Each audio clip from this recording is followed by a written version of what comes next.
Diego Pavia is proving that he is the best player in college football. Are we ready to have those Heisman discussions?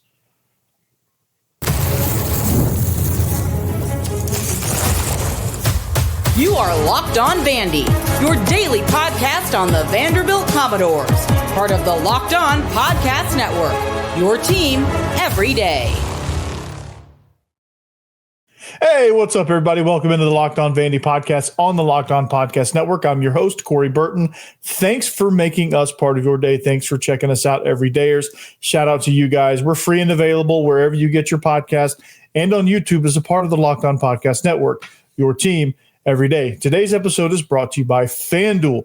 Right now, new customers can bet just $5, and if your bet wins, you'll get $300 in bonus bets to use across the app. So make sure you download that app today. Now, we got a lot to unpack. This was a very, very special game for Vanderbilt. A lot of firsts, being ranked in the top 10 for the first time since 1948. Somebody double check the math on that.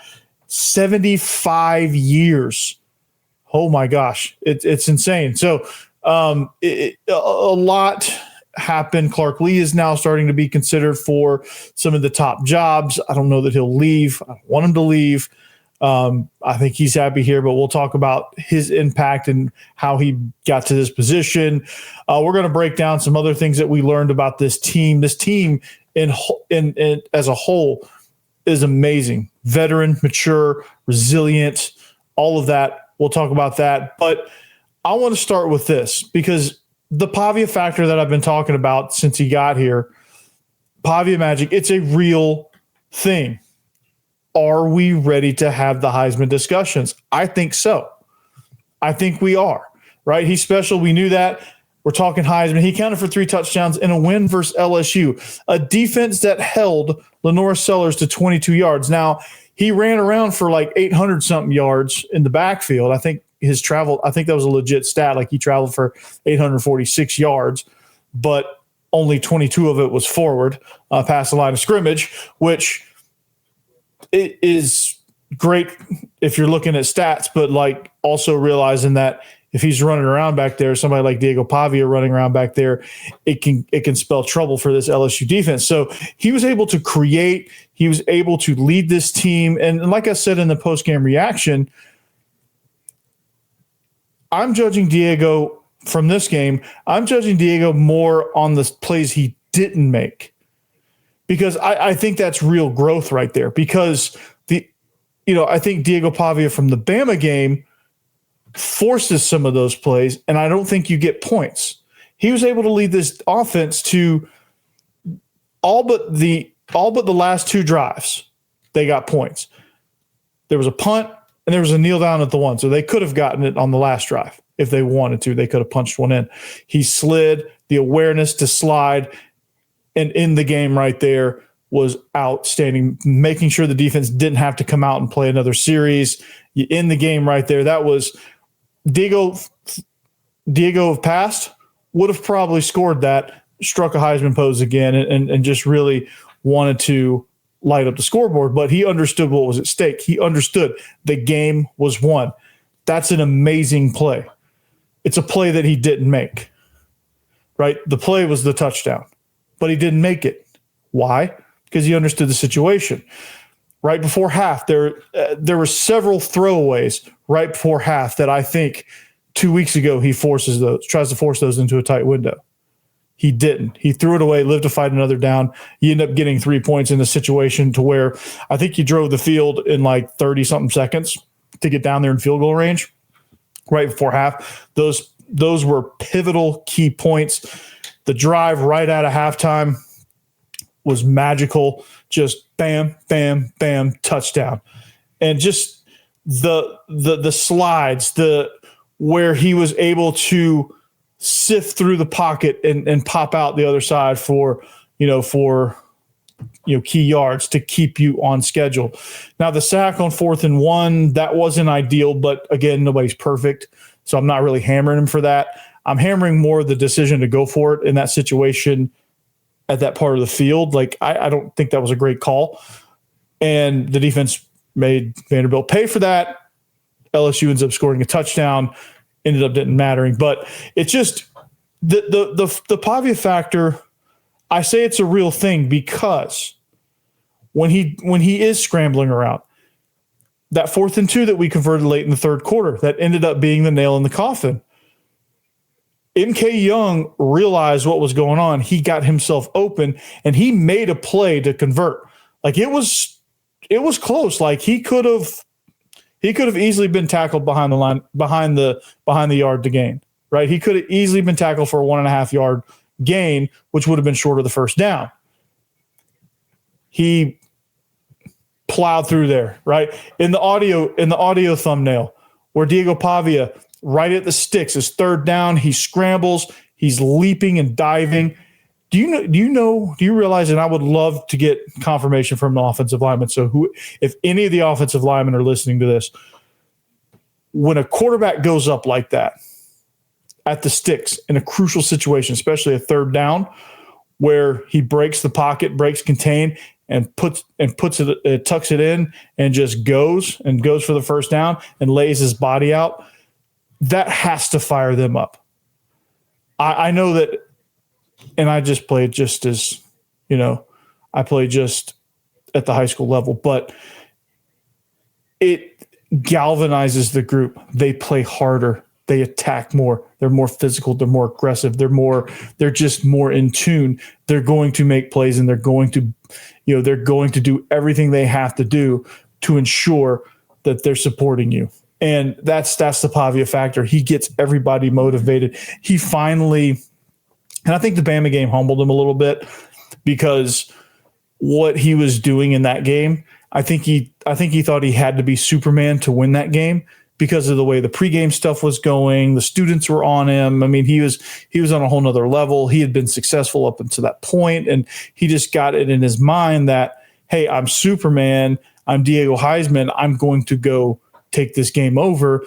And he realized, I think Bama helped him realize that he can't do that. He needs his guys. He needs to calm down and he needs to make the plays that need to be made. He has to be the leader out there. He can't, he's got a team good enough around him to execute and to win that type of game.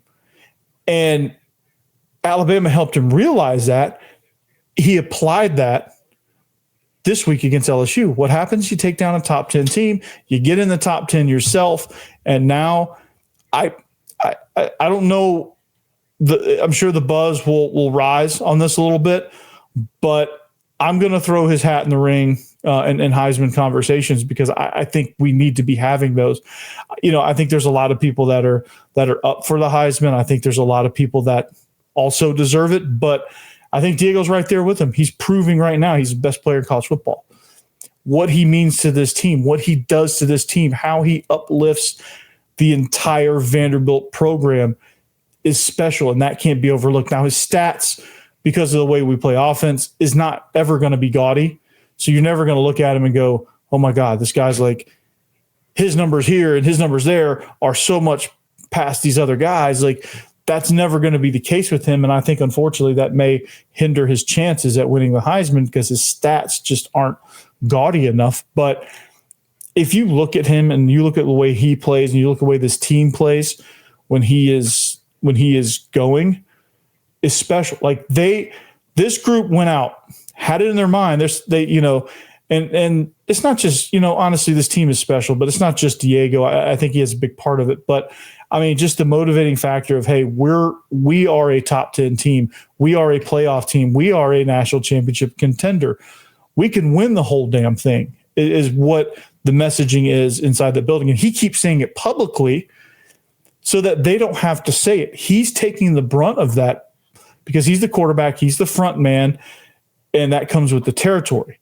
He is saying all of this stuff and he believes it. And he's trying to get them to believe it. And his thinking is, hey, if I'm bold enough to say it in public, in the media, where everybody's going to jump on it, right? If he's bold enough to do that, those guys are going to go to war for him. They're going to go to bat for him because they know it's genuine. They know he means it. And the way he plays, just with reckless abandon, he played so much smarter than he did in the Bama game. He played in this LSU game like he played in the previous 5 games before the Alabama game.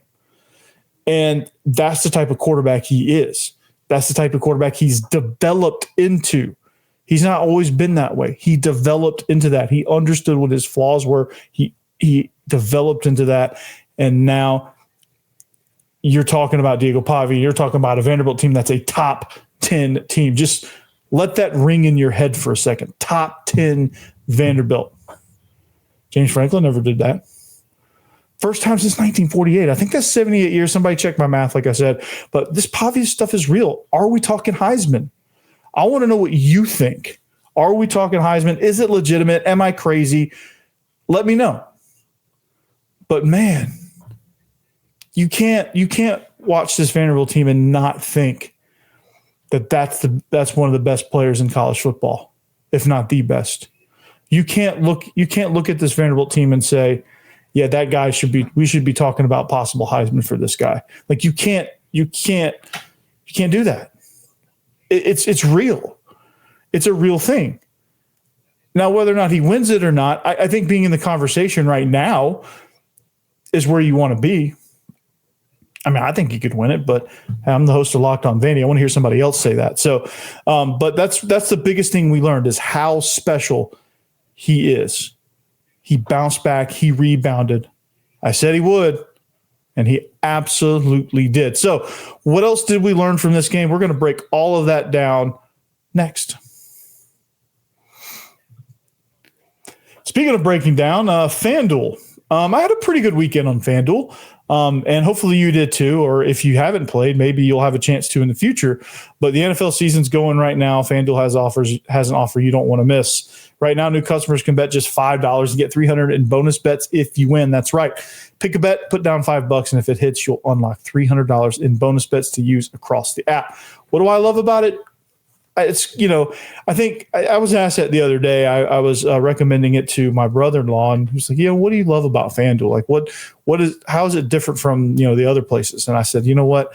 FanDuel gives me so many ways to play. I can build parlays. I can do player props and spreads, and I can build same game parlays. Like I can do live lines, and it updates by the second. I mean, it is outstanding how many different ways you can play, and it just makes it fun, man. And when you play on a fun platform like that, it makes watching the games fun. Now, I don't bet huge money, so I don't sweat whether or not I'm going to lose my $1 bet.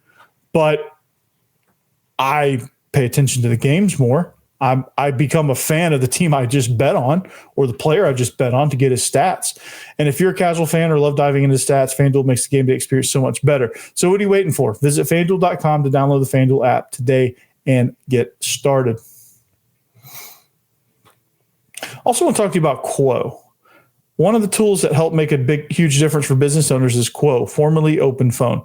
It's the same great business phone system you've heard me talk about before, just with a new name. And here's why it matters. Every missed call is money left on the table. When every customer conversation counts, you need a phone system that keeps you connected 24/7. Quo is the number one business phone system that streamlines customer communications. It works right through an app on your phone or your computer. So no more carrying two phones or relying on a landline. So my favorite part is this, man. It's like a shared inbox. Like if you're working on a team, you can collaborate, and that's my favorite thing. Like collaboration is the best thing you can do, and you can ensure that no customer gets left hanging. There's a built-in AI agent that's a game changer. It answers after-hour calls, captures leads, keeps everything moving outside of the normal business hours. And if you're just a solo operator juggling everything or part of a larger team, Quo makes it easy to stay responsive and professional. You can see why over 90,000 businesses trust Quo, formerly Open Phone. So get started for free and get 20% off your first 6 months at quo.com/lockedoncollege. That's QUO.com/lockedoncollege. And if you've got existing numbers with another service, Quo will port them over at no charge. Quo, no missed calls, no missed customers. You know who else isn't missing customers? Locked On SEC.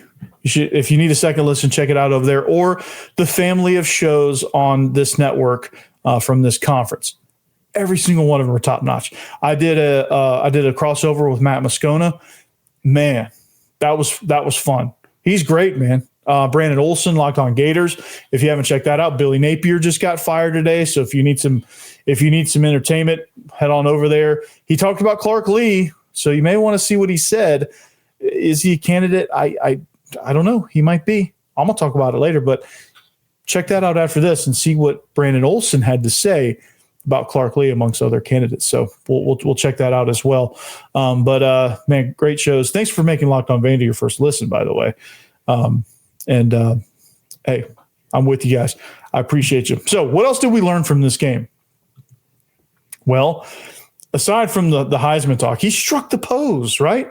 And some people don't like that. And I get it. It comes off as cocky, but like there's other people that have done it that nobody's cared about, or at least that I know of. Like Desmond Howard struck it. Charles Woodson struck it. There's been other people to strike the pose. It's just a thing, you know, and Pavia, he earned it, dude. Like he's been through ups and downs. He's got a chip on his shoulder, all that good stuff. And it's exciting that a Vanderbilt player that we're even uttering the words Heisman, even if it is just me. The fact that even just me talking about it is light years ahead of where we were when I took over this show.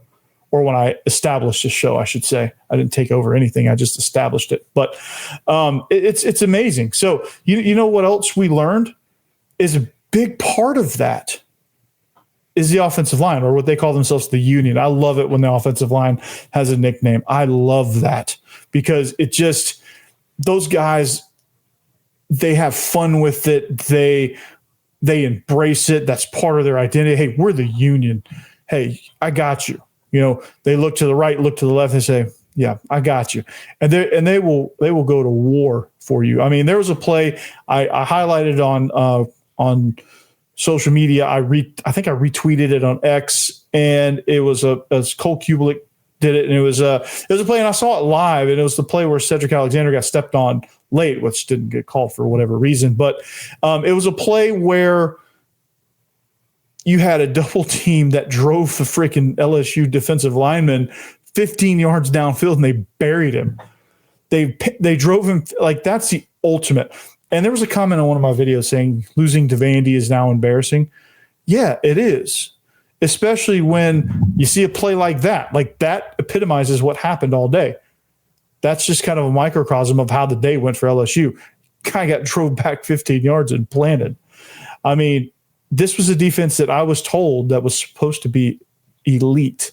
And they still are. They just, talent-wise, they are. They just, I don't know. Like, this team is way too talented to play like that. Like Vanderbilt had confirmed control of this game. But that play really stood out to me, and I enjoyed it. I didn't even finish the rest of my thought. They pushed LSU all around all day. They set the tone for minute one. The offensive line is the MVP here.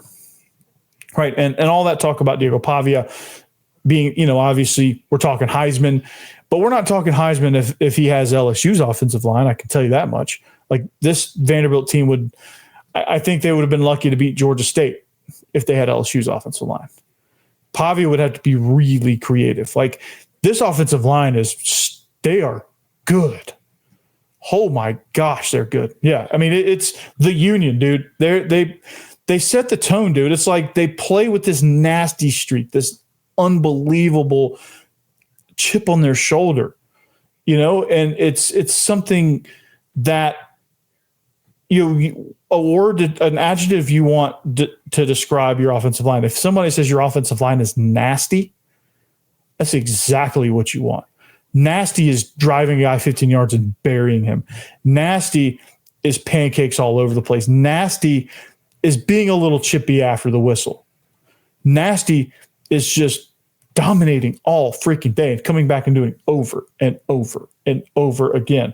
And that is the epitome of what an offensive line should be. And that's what Vanderbilt's offensive line is doing and should be doing. They're getting better by the week in pass pro. That was their weakness coming into the season. That was their weakness after the first couple of games. The penalties, knock on wood. Actually, I'm going to knock back here. Boom, boom. All right. The penalties are going away. They're playing cleaner. They're communicating. And, dude, they are just firing off the ball, dude. It is amazing. It is absolutely amazing to see. It is a beautiful thing. And because this offensive line is doing that, Trey Richardson can do his thing on jet sweeps. Junior Sherrill can do his thing in the passing game. Diego Pavia has time to actually throw the ball. He has time to actually do some things. Seti is getting yards. Like this defense, this run defense, they don't give up yards, right? They were getting pushed back. Seti was 6, 7, 8 yards per carry, man. It just, every time I turned around, it was Cedric Alexander plows ahead for 8 yards for Vanderbilt, or, Pavia pulls it and pitches it and bam, or he fakes pitches it. And I mean, it just seemed like everything was moving forward. Rarely did a play get knocked out in the backfield. Occasionally LSU's defense, who is extremely talented, they were going to make some plays at some point. We knew that, and they did. But as a whole, the tone was set from the jump, dude. That first drive, just bam, bam, bam, just punch, punch, punch, right? 9 plays on that first drive, 14 plays on the second drive for like almost 10 minutes, both times. And they punched it in. I mean, just textbook offensive line play. The running backs feasted because of it. Diego Pavia feasted because of it. And they don't get enough credit. Offensive linemen never get enough credit. But I'm here to tell you, they're going to get credit here. The union was outstanding. The coaching has been spectacular. Jeff Nady coming on board was a great hire. Coach K has been nothing short of amazing. And just to have an extra set of eyes, an elite FCS offensive lineman coming from a great program in South Dakota, bringing over Mount Henderson with him. That duo of Coach K and Coach Nady have been amazing. This group has flourished because of it, and this team has flourished because of it. You get a great O-line with a great culture. That's contagious as well. So, man, shout out to the union one more time. And I got a picture, or as best I could, of Pavia behind his main guys. And Cole Spence, by the way. Stowers and Spence were the 2 leading receivers from this game. LSU had no answers for them. We'll talk about that a little bit too, as well as this defense next. First, I want to tell you about Monarch Money. Because let's be honest, most of us can't even name all our financial accounts, let alone what they're worth. Between 401ks, savings, and investments, it's easy to lose track, and that can mean leaving money on the table. That's why I started using Monarch, the all-in-one personal finance tool that brings your entire financial life together in one clean, easy-to-use interface on your laptop or your phone. So it's helped me organize all my accounts. I can track my spending. I can get a better grip on my investments without ever touching a spreadsheet. That's the goal in life, right? Nobody wants to use Excel. Nobody likes Excel. Well, I know one person likes Excel. He used to play safety for Vanderbilt back in the early 80s, Tom Moore. He loves spreadsheets, but he just might be a little crazy because of that. But man, you can review everything. You can share your goals. You just see it all right there, man. And Monarch's visual dashboards and smart tools make it so much easier to understand where my money's going and how I can make it work harder for me. So don't let financial opportunities slip through the cracks. Use code LOCKEDONCollege at monarch.com for 50% off your first year. That's monarch.com, code LOCKEDONCollege for half off your first year.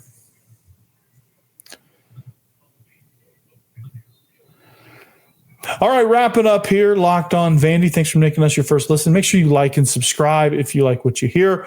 Make sure you pass it along, tell a friend. I appreciate you guys. My first huge benchmark, milestone, whatever you want to call it, reaching 1,000 subs on YouTube. Thank you. You guys are amazing. I'm north of 1,000 now and climbing, so keep it coming. It's like a tidal wave. Just keeps on building, keep it rolling. At Locked On Vandy on all socials. Thank you for the support there as well. Right? Shout out to Philip Cox. In the thread that I just got eviscerated in from earlier this week, he came through and I think he reminded the LSU fans in that thread what the deal was. So thank you for that support. Shout out to you. All right. But a couple things we learned. Clark Lee is an elite coach. He's getting attention for it. And I'm going to break that down later. But And a lot of that's because, the defense has made plays when they've had to have them. Now, LSU made plays on offense. We knew they were. They have elite talent. They should make plays. And they did. Xavier Thomas, outstanding on that 62-yard catch and run off a broken play where the ball just kind of fluttered to him. It was like it didn't even like spin. It was just like Garrett Nussmeier got crushed again on that play. And they over pursued. They didn't tackle, and he scored, right? It was a big play, and there was a big play set up in the run game that I think made it a one-score game late in the game where their running back, I forget which running back it was for them, broke open a long run. They got it down to the half-yard line, ended up getting a penalty, and ended up only getting a field goal out of that drive. So huge clutch plays there from this defense. That's what this defense has been all year long, right? The talent gap is there's still a little bit of a gap there between this defense and other offenses. But the way they play in these situations and the way they make plays and the way they're just clutch, man. They just have this clutch trait, and that's needed to win, right? They're not going to overwhelm you with elite talent. They were never going to. So we knew there was going to be some bend and not break. We knew there was going to be some plays that were going to be out there because you look at the schedule and it's just like elite offense after elite offense after elite offense. Like, right? Like South Carolina was supposed to be elite on offense. They had the pieces. That thing is falling apart like tremendously. It's getting rough over there. Alabama is an elite offense. They proved it against us, and they proved it again this past weekend against Tennessee. They proved it against Missouri. Like, they proved how elite they are. They keep proving it, right? Vanderbilt's defense, they stood toe-to-toe with that. They held on as long as they could. The dam just broke in that game, right? LSU's offense, elite talent. But they got out-coached. And that's because Clark Lee's calling the shots here. And he's an elite coach. And Clark Lee is getting the attention he deserves, right? Everything that I've talked about, right? The clutch trait, where do you think it comes from? Who do you think is instilling that trait into this defense? And it's not Steve Gregory. And I love Steve Gregory. But he's only been the official defensive coordinator for half a season. He's just not been around long enough to be able to instill that clutch trait. He's helping with the message, but he's not the person instilling it. It's Clark Lee. Clark Lee's instilling that clutch gene into both sides of the ball, all three phases, right? This team is making plays when they have to. When the talent gap is still got a little bit of width to it. They're still, roster-wise, not as great as their peers, most of their peers, right? If you just look roster to roster, rankings, star ratings, athletic ability, explosiveness, all that stuff. But why do the numbers not match that? It's coaching. It's absolutely coaching, right? You get a 5'10" quarterback who's got decent speed, adequate arm, and you're talking about Heisman. That's coaching, man. That's getting more out of him than he can get out of himself. That's coaching. And Diego Pavia is a dog. He's taken it. He's taken the coaching. It's obvious he's taken the coaching. And he's applying it. And he's working hard. Like, this group would run through 10 brick walls for Clark Lee and the staff. It's amazing. And Clark Lee is getting a lot of love right now, and he should be. He might be repeat coach of the year. He should be. He might be national coach of the year. Vanderbilt's in the top 10. Last year, Vanderbilt got ranked and then they didn't get shellacked because they only lost by 3 points. But they got beat by Texas immediately when they got ranked. And they were in and out. It's like that Simpsons gif, right? But Clark Lee, dude, like, when he walked off the field in November of 23, did anybody think we'd be here? I certainly didn't. I did not. At that point, I did not. I was like, he'll be lucky to make it out of November as the head coach at Vanderbilt. Like, I was thinking, okay, they're going to give him another year, but it's going to be the same thing. You're going to go 3-9, get fired. and we'd be in a coaching search, right? Well, you know what happened? Clark Lee did some soul searching. And you know what elite people do? They surround themselves with elite people because they throw ego out the window. They surround themselves with elite people. So the first thing he did, first hire he made, Tim Beck and Jerry Kill. It's kind of like the same hire, really. First two hires, if we're being semantically correct. And that's where it all started. Because then came Pavia, then came Stowers, then, it just snowballed after that, right? And I called it the overhaul. You overhaul the strength program. That's the fact that Vanderbilt's stronger towards the end of the game than they were last year. The fact that they are right now in the top 10. That's strength and conditioning too, man. People overlook that. Clark Lee built that. He's getting attention. Guess what, Florida? You can't have him. Guess what, Penn State? You can't have him. Guess what, Arkansas? You ain't getting him. Clark Lee's an Ash villain. I think outside of his lone year, or I don't know how long he played at Birmingham Southern, but I think outside of however long he was down there, his entire schooling career was like a mile and a half apart, or however long it is from NBA to Vanderbilt, whatever that distance is. I say a mile and a half. Maybe I'm being a little dramatic with that, but he did the majority of his school life on the same road. Think about that. You think he's leaving that when he's got Vanderbilt in this position? You think he's going to leave that? I mean, I've seen crazier things, obviously. I just don't think he will. But it's great that he's getting the attention that he deserves. It's great that he's getting the credit that he deserves. And that Pavia is starting to get the credit he deserves. And last note, I'll leave you this. Do we love what he did in Tuscaloosa? No. I don't think anyone in their right mind. I think even Diego was like, I shouldn't have done that. And I think he came out and apologized for it, or at least did it behind closed doors or to his team or whatever. He learned from it. That's all you can do. He learned from it, and here we are. We're talking about taking down LSU and jumping in the top 10, like controlling the game against LSU. Not fluky, not LSU losing. Vanderbilt won. Vanderbilt won. They beat LSU. LSU didn't lose to Vanderbilt. Vanderbilt beat LSU because LSU played good enough to win on several occasions. But they didn't because Vanderbilt played better. Vanderbilt made the plays when they had to have them. There you go. I'm going to leave you with that. So, a few questions I want you to answer. To recap, Heisman. Is this a real thing? Diego Pavia and the Heisman. Is this a real thing? Clark Lee. He ain't going anywhere, right?